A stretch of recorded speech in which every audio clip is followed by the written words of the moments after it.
Okay. I've put on this jacket more times than I can count, but never like this. 20 years of culinary experience has led me straight to this moment. A 2-Michelin-star restaurant by a 2-time Bocuse d'Or champion. And now I've been hired to work here for 4 weeks as an unpaid apprentice. This is my story. I am the Stagiaire.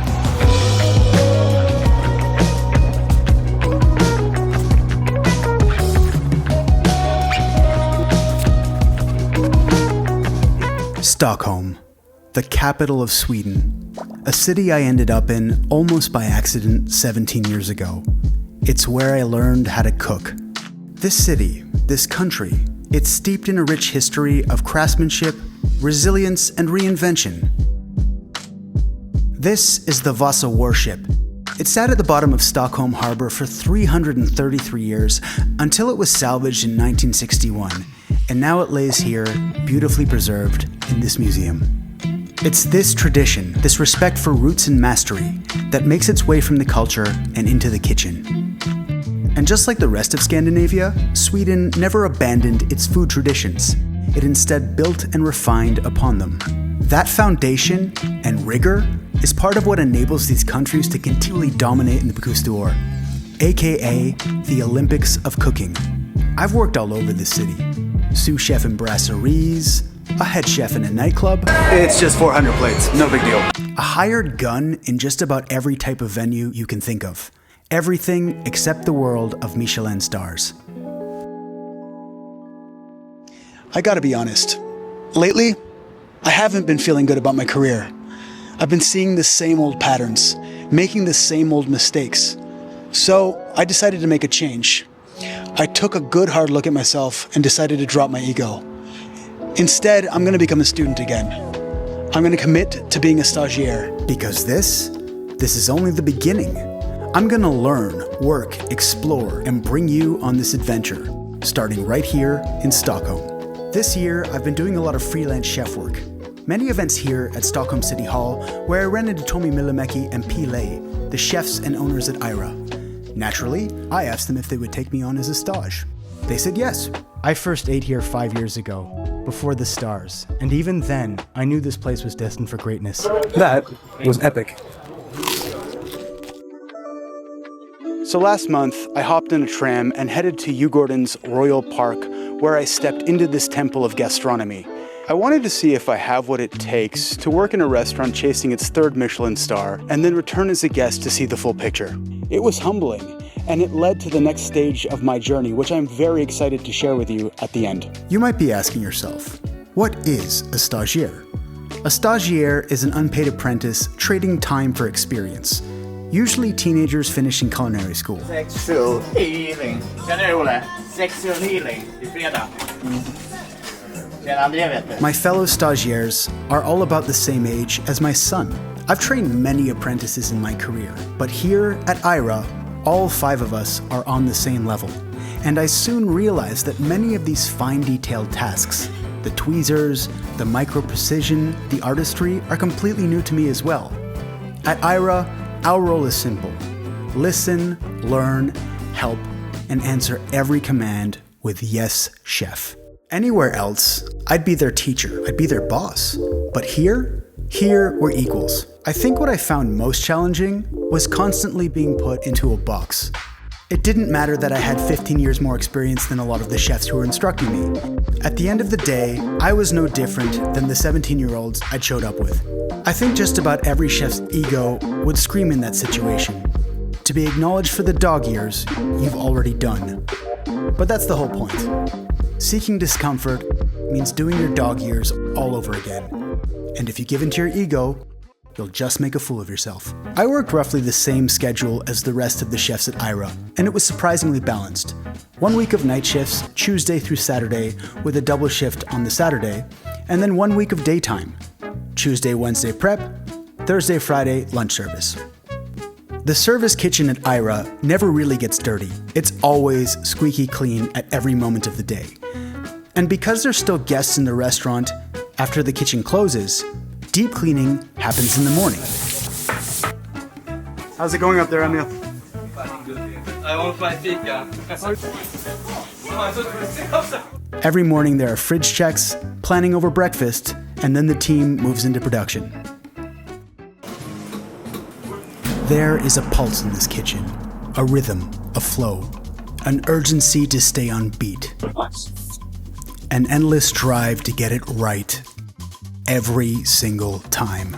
Because when service begins, everything rests on the shoulders of the prep team. The work is repetitive, but if you focus, every motion becomes a lesson. Perfection through repetition. There are a lot of candy. When I first got to AIRA, I was surprised. Not by the incredibly high level of cookery, the super dialed-in routines, or the impressively high standard of cleanliness. It was the fact that it wasn't mysterious. Water boils at the same temperature. It's just a super functional kitchen. The service, though, that's a whole nother world. I was definitely in over my head, and now that it's over, I realize how much I still have left to learn. Have you had a good start to your lunch? Good to hear. We had some scallops from Hitra in Norway, zest from fruit lime, as well as an emulsion based on lime leaves. And we top with lightly salted radishes. And we finish off with a sauce here by the table based on fermented gooseberries and lime juice. That would then split with a grilled jalapeno oil. Arvi just gave a perfect example of why experience alone just won't cut it here. Not only is the food exquisite and meticulously crafted, it's also served and choreographed with timing and grace like a piece of music. Chefs don't normally do this. What's his name? This is Tim, a new hire with years under the legendary Mattias Dahlgren, now AIRA's research and development chef. Yeah, that's the brain. Slow as brain. But not that much. I don't have that much brain, you're right. I see. We used everything else. His job? To understand how P and Tommy think. To create, to present, to inspire. Pressure most cooks would crack under. But Tim is calm, thoughtful, precise. Watching him changed the way I see food. This place is subtly pushing forward wherever it can. Always chasing that elusive idea of perfection that's just over the horizon. Arctic char from Surley in Norway that we start off by brining and then we smoke it. We combine that with some baked leeks that we fold together with creme fraiche and kohlrabi, and then we season all of this with a kohlrabi dashi. We make the dashi with kohlrabi juice and smoked soy sauce. Foam made from roasted sugar kelp, and oil that we make from steppe mushroom and caviar from Antonius, Poland. They have a caviar sommelier who tastes the roe from every fish to see that it's up to that quality, basically. Dream job, right? Sauvignon Blanc is usually a bit more towards elderflower notes and also very high in acidity and not that much body. But here we have a different style of it. This dish really surprised me. I've helped plate it dozens of times. I've tasted every component, but it wasn't until I sat down and really looked at the smoky notes and how it all came together that I saw how delicious it was. And it really didn't impress me at first, and I think that's why it stuck out so much. But when I had it, it actually turned out to be one of the most delicious things I'd ever have. They think through everything, doing it exactly the same, except just a little bit better every single time. Repetition is vital here, but it can kill creativity. So every Wednesday, one team member gives a short talk. Because those ratios are to give you a good fundamental. If you make a bread with the ratio and you follow the basic structure of making a bread, you will get a good bread. A spark of a new perspective, a reminder to stay curious, even in routine. Tim talked about using ratios to unlock recipes at home, to get creative there. Because here, you don't get creative. You don't mess with the bread. So our bread and butter made from a brioche dough, made with a similar technique to a croissant. We laminate it with butter. Each layer of dough has a layer of butter between. After we bake it, we also brush the top with some brown butter and add a touch of salt to the top. That amazing bread serving was served with AIRA's signature dish, the quenelle. It's a mousseline of scallop filled with king crab meat, served with a beurre blanc that's made with fermented tomatoes, a crab stock, and then mixed with marigold oil and caviar. It's topped with fennel pollen and flowers picked fresh that morning. Behind this restaurant lies a small garden. Years of care have turned it into one of AIRA's secret weapons. herbs and flowers picked fresh, simple details that elevate nearly every dish. And guiding this kitchen is Emma Wixner, here since the beginning, now head chef. Quiet, confident, rarely says more than she needs to. She guides people gently but firmly, strict but nurturing. She gets the absolute most out of her team, and the reverence they have for her says it all. At first, I was intimidated. She watched me like a hawk. A splatter here, a wrong motion, anything substandard, I'd hear about it instantly, but I soon realized she was sharpening me, making me better. She's one of the finest chefs I've ever worked with. Courton Charlemagne. So Courton means hill in French, and Charlemagne is named after Charlemagne the Great. The legend says, I would take this with a grain of salt, but this is what it's taught in school, is that he's also the reason as to why it's dominated by Chardonnay here and not Pinot Noir. Because back then it was Pinot Noir, but when he drank it, his beard became all red. And so his wife got really embarrassed by this when they had a big company over, and so they had to rip everything up and blend Chardonnay instead. We want this freshness with the guinea fowl because we have a lot of herbs and freshness in the dish, and so what I mean. It's time for some guinea fowl now. Oh, wow. We take out the chest pieces at about 50 degrees and then continue to boil the legs and wings. Pull them off the bone and make a roulette out of this. This dish played a very specific role in the context of this tasting menu. What came before were heavier, complex, rich notes of flavor that are now in stark contrast with the freshness of this dish. Elements of lavage, nettles, herbs, and onion flowers, paired with the lightness of the guinea fowl itself. It almost serves as a palate cleanser to prepare you for the next act.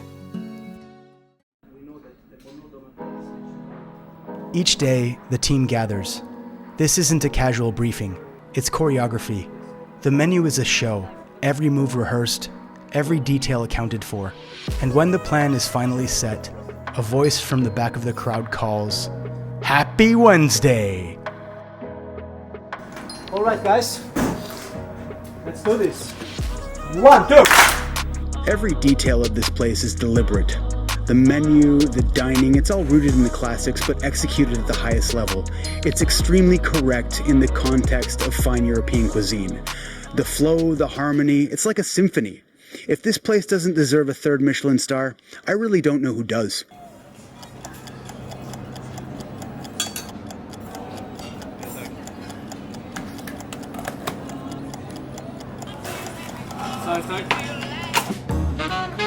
It's called Bloody Hill, and this is because it's bloody steep. And that's why he named it that. Turbot and some tomatoes, because the tomatoes is one of the most difficult ingredients to pair wine with, because of the acidity, the sweetness, and also the flavor. It doesn't really match with any wine. But this style of Pinot Noir with a little bit of juiciness, high acidity, and a little bit more grip can manage to meet that. It's time for Swedish turbot, straight from our charcoal grill. Also grilled watercress, semi-dried tomatoes. All the bones from the turbot and nori, and finally a sabayon made from andouille. Thank you. Nothing avant-garde, just flawless execution. My only criticism, and I'm really reaching here, is that the porcelain's a little bit loud when your knife hits it. A5 Wagyu, seared and finished over open fire. White wine jus for bass and treble notes. Spruce oil, truffle, and chanterelles. Fried cabbage and artichoke for crunch. Perfect components, creating a pillow of flavor that lifts but never hides this amazing ingredient itself. This menu and its execution is as close to flawless as I've ever seen. From 5 canapes, 2 cold plates, 4 warm dishes, 2 luxurious desserts, and a handful of crafted sweets paired with thoughtful wines. This experience runs around $600 per person. But what you receive in return is 20 times more inspiring than most restaurants I've ever visited. This month of unpaid labor and this final lunch left my stomach full, my head warm, and my wallet lighter. These 4 weeks as an unpaid apprentice and the lunch that followed were super expensive. I paid for everything out of my own pocket. but I can confidently say that this was a super worthwhile investment in my career. This restaurant was amazing. I loved everything about it. The food, the people, the vibe, the location. It felt like home. Thank you so much, Thomas. For really everything. lovely. And for the fika and everything. You're so welcome. Thank you for having me. Somebody who works there in management actually set me up with my next gig. This week, I'm leaving for the Cayman Islands, working for 2 months, and then working another job in Hawaii for another 2 months. This is super exciting, and I'm really grateful that this is possible because not only will this be an amazing experience on its own, but it's going to give me the freedom and the runway to come back afterwards and do this all over again at Scandinavia's best restaurants. So thank you for following me on my journey of growth. I don't think I would have been humble enough to do this just a few years ago, but now I can see my gaps, I can see where I need to get better, and I can see everything I've learned. I'm excited for what's to come. This is my story. I am the Stagiaire.